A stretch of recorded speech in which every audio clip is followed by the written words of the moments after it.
Assalamualaikum warahmatullahi wabarakatuh.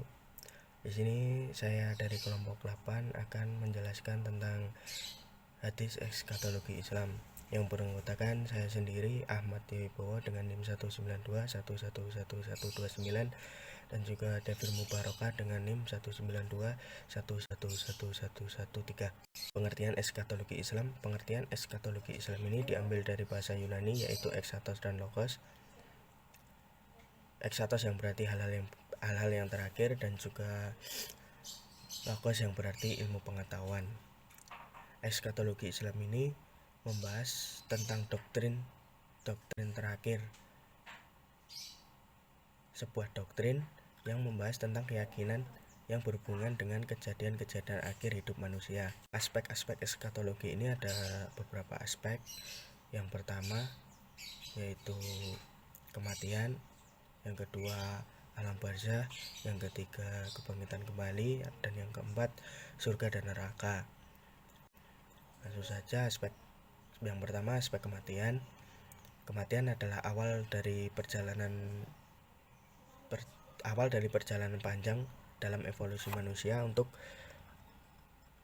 memiliki kehidupan yang baru, entah itu suatu kenikmatan atau siksaan nantinya. Di sini ada hadis mengingat mati adalah sebuah ibadah, yaitu hadis riwayat Tirmizi. Saya bacakan artinya saja, yang berarti Abu Hurairah meriwayatkan Rasulullah Shallallahu Alaihi Wasallam bersabda, "Perbanyaklah mengingat pemutus kelezatan, yaitu kematian." Dan juga ada hadis lain dari hadis riwayat Muslim yang artinya Aisyah berkata, orang-orang kampung Arab jika datang menemui Rasulullah SAW, maka bertanya tentang hari kiamat, kapan datangnya. Lalu Nabi Muhammad SAW melihat kepada seseorang yang paling muda dari mereka, kemudian beliau bersabda, "Jika hidup pemuda ini dan tidak mendapati kematian, maka mulai saat itulah kiamat akan datang." Dan yang kedua adalah aspek alam barzah. Barzah berasal dari bahasa Arab yang berarti batas, sekat penghalang antara dua benda. Alam barzah menyerupai alam akhirat atau sebagian dari alam akhirat. Adapun menurut syariat, barzah berarti tempat yang ada di antara maut dan kebangkitan, sesuai firman Allah dalam surat Al-Mu'minin ayat 100 yang artinya, "Dan di hadapan mereka terdapat barzah sampai hari mereka dibangkitkan." Di alam barzah ini, manusia akan mendapatkan atas apa yang telah diperbuatnya selama di dunia. Setiap ulur dan banyak dosa semasa hidup di dunia akan menerima siksa di alam barzah sampai terjadinya hari kiamat. Adapun juga hadisnya, saya bacakan artinya saja. Di sini hadis riwayat Bukhari. Diriwayatkan dari Abdullah bin Umar radhiyallahu bahwa Rasulullah SAW bersabda, "Sesungguhnya apabila salah satu seseorang kalian meninggal dunia, maka ditampakkan kepadanya tempat duduknya pagi dan sore hari. Apabila ia termasuk penghuni surga, maka ia termasuk penghuni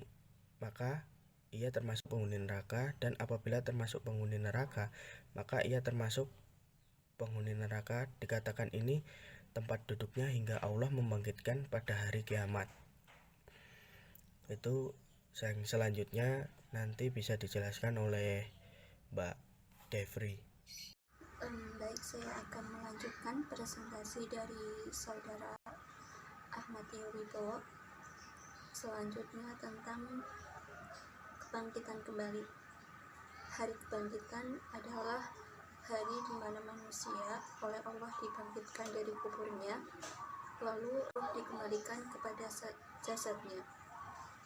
Kemudian dibangkitkan, maka manusia akan digiring dan diproses apakah manusia itu masuk surga atau masuk neraka. Ini sesuai firman Allah dalam surat Ar-Rum ayat 56. Bismillahirrahmanirrahim.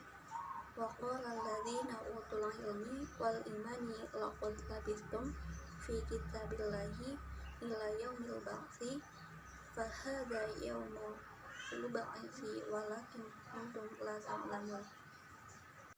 Yang artinya, dan berkata orang-orang yang diberi ilmu, pengetahuan, dan keimanan kepada orang-orang yang kafir, sesungguhnya kamu telah berdiam dalam kubur menurut ketetapan Allah sampai hari berbangkit, maka inilah hari bangkit itu, akan tetapi kamu selalu tidak meyakini. Jadi ayat ini itu menjelaskan orang-orang yang tidak meyakini adanya hari kebangkitan, padahal Allah sendiri telah berfirman dalam surat Ar-Rum ini benar-benar adanya hari kebangkitan. Namun orang-orang kafir itu tidak mempercayainya, atau orang-orang yang ateis tidak mengenal Tuhan, bahkan mereka itu pun tidak mempercayai adanya hari setelah kematian. Kemudian dalam sabda Nabi Muhammad tentang hari kebangkitan, Bismillahirrahmanirrahim.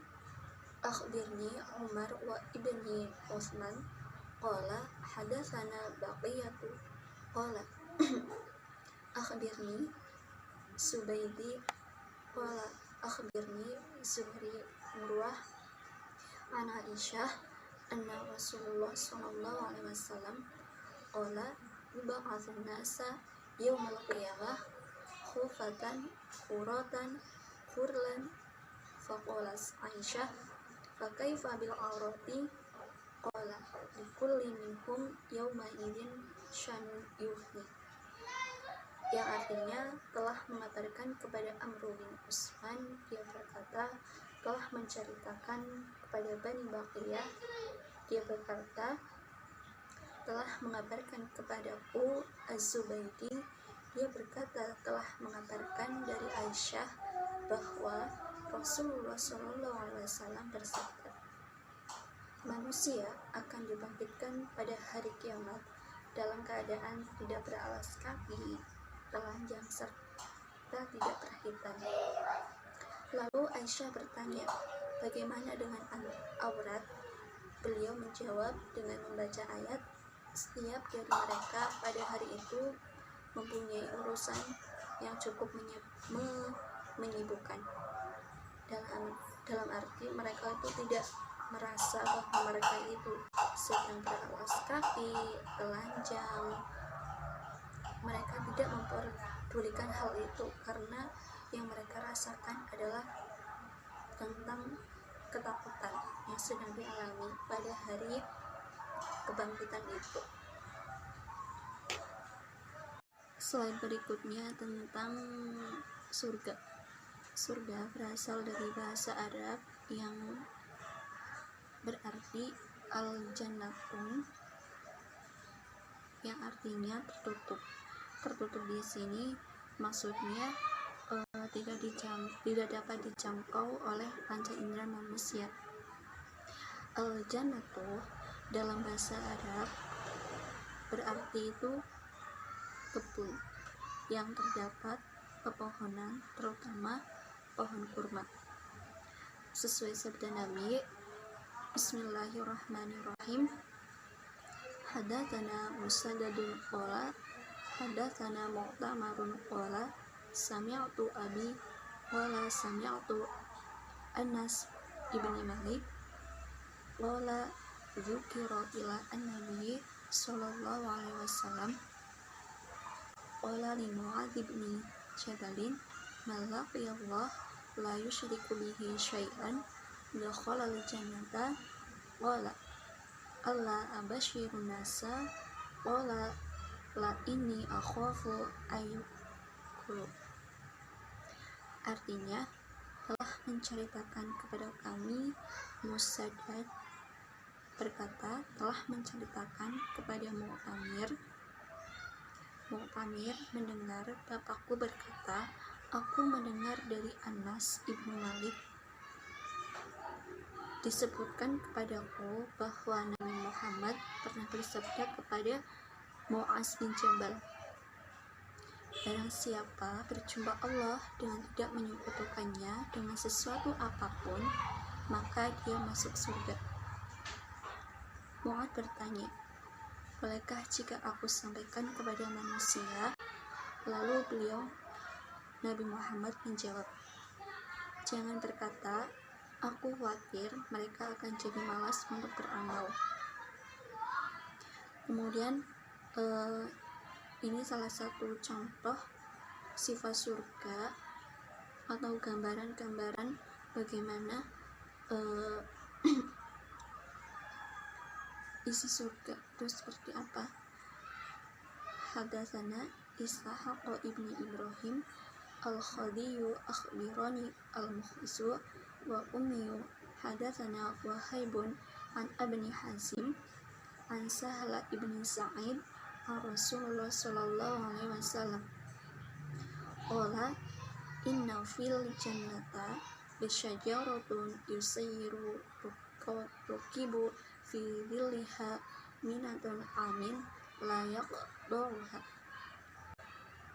Artinya, telah menceritakan kepada kami Ishaq ibni Ibrahim al-Hasbi telah mengabarkan kepada kami Al-Maksumi telah menceritakan kepada kami wahai dari Abu Hasim dari Sahal ibni Sa'id dari Rasulullah Shallallahu Alaihi Wasallam bersabda, sesungguhnya di surga itu terdapat sebuah pohon yang mana seorang penunggang kendaraan berjalan dengan bernaung di bawahnya 100 tahun.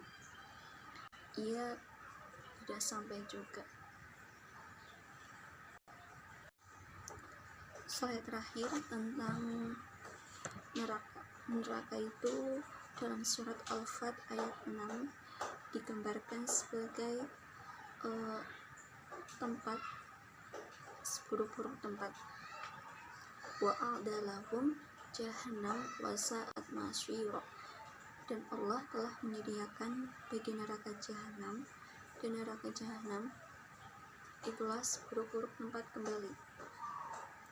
Kemudian sesuai sabda Nabi, hadatsana Muhammad ibni Abdullah ar-Razi hadatsana Abdul Wahhab ibni Atha'i fi qawlihi azza wa jalla yauma naqulu li jahannam hal mutala'as wa taqulu hal mazid akhbirni an Sa'id an Fatadah an Anas Malik an Nabi sallallahu alaihi wasallam annahu qala la tunazzalu jahannam yulqi fiha wa taqulu hal mazid yad'u rabbul izzati fiha qadamatun fayansifu ba'duha ila ba'di wa taqulu qatun ta'izzatika wa karamika wa la yazulu fil jannah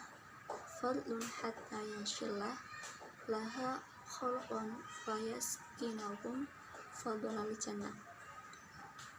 Yang artinya menceritakan kepada kami Muhammad ibni Abdullah ar-Razi telah menceritakan kepada kami Abdullah Wahhab ibni Atta dalam firman Allah, ingatlah pada hari ketika kami bertanya kepada Jahannam, apakah kamu sudah penuh?